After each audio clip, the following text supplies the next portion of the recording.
As a marketing consultant, a lot many times we get to hear this, especially during the first briefs with the clients, that you also should be knowing something about my industry, my market. Why do I have to tell you like everything?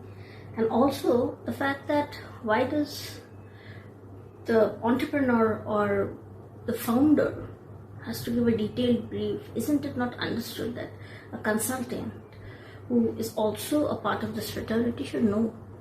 Now to that I think it needs a little bit of elaboration, because it's firstly and most importantly, the relation between a consultant and the startup or the client is not about how much I know and how much you know.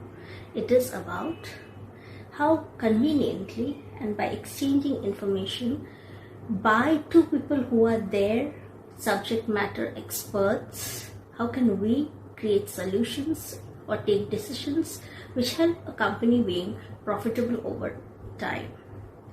Now, what do you mean by subject matter expert? I am a marketing consultant or a business consultant. That is, from experience by handling various accounts across industries, I know what works in a market, what doesn't work in a market. I can tell you the path, I can correct you when you take wrong decisions. But who is the founder? The founder is the person from whose brain the idea of starting a new business has cropped up. Obviously, when you think of a business idea, you will always think whether it's feasible or not.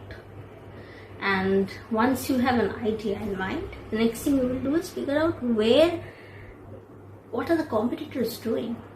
Let's say I talk of, you can see a curtain there, home decor as a category. And let's say I am somebody who has access to textiles and I really understand fabric, and I want to come out with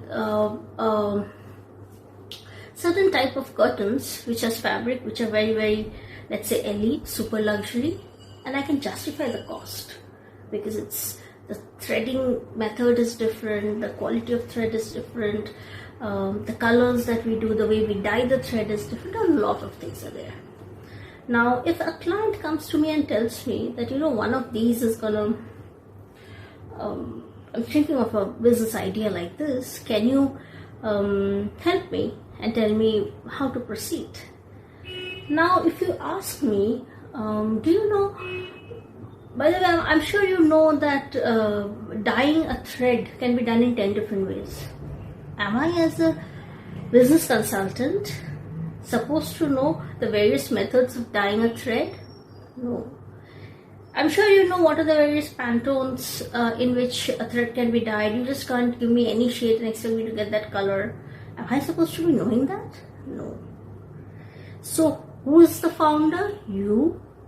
Who has come up with this idea that the ultra luxury fabric curtain, which is very simple, one is here, has a market and can be sold in India or any other country for that matter, or exported heavily to maybe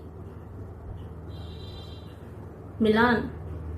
Just thinking loud. Who is the subject matter expert in this case? You. You will tell me whether it's possible to create a product like this. Yes, it is. If I ask you, okay, what is the cost approximately for buying a machine through which you will be threading, or the threads would be converted into a fabric, how expensive is that kind of a product? You will have to know the price. Will I know the price? No, I will not know the price. But if you tell me that there are two such machines that can be used to weave the thread into a fabric, and one is mediumly priced and the other is exorbitantly priced, then I will tell you that what is the difference in the quality of the product, which in this case is fabric, which is weaved from a normal machine, and one which is weaved from a very, very expensive, exorbitantly expensive machine. If you tell me it hardly makes a difference, people don't know that. Nobody will even be able to understand that. In that case, as a business consultant, I will tell you there is no need for you to spend on that exorbitantly priced weaving machine. Why? Because every organization or every company at the end of the day is up for profits, right? Which means that the amount that I'm making by selling the fabric has to be way higher than the cost that I'm incurring in creating one. Cost of machine is a fixed cost. It's not a recurring cost. It's a one-time investment. But if that one-time investment is so high that to reach a break-even, that is where the revenue is equal to cost, it will take me 3 years or 5 years. I will think through it. Is it really worth it? Do you realize that subject matter experts like you, in educating me, there are 2 types of machines that are available, and like me, who's telling you which one to take, which one to not take, so that you are able to take the correct business decision in the long run. So this is one example. I know I talk about marketing all the time, but in my intro video you must have heard that I did talk about that marketing and business strategy are very related. So if you're talking about marketing, especially to a startup, you will tell them how to reduce the cost. You will tell them about how to increase productivity, how to increase print run, that is how many fabrics, what is the length, how many meters of fabric can I print, can I fabricate, can I print in a day, a lot of such things. So I don't want to make it very extensive. I don't want to talk a lot about it, but I hope this basic difference, that you are the subject matter in your domain and I am a subject matter in my domain, and together as a team we make sure that your business runs well. So next time when you are a client and you go to a consultant, you must be knowing this. At least this basic thing you must be think twice. Thank you.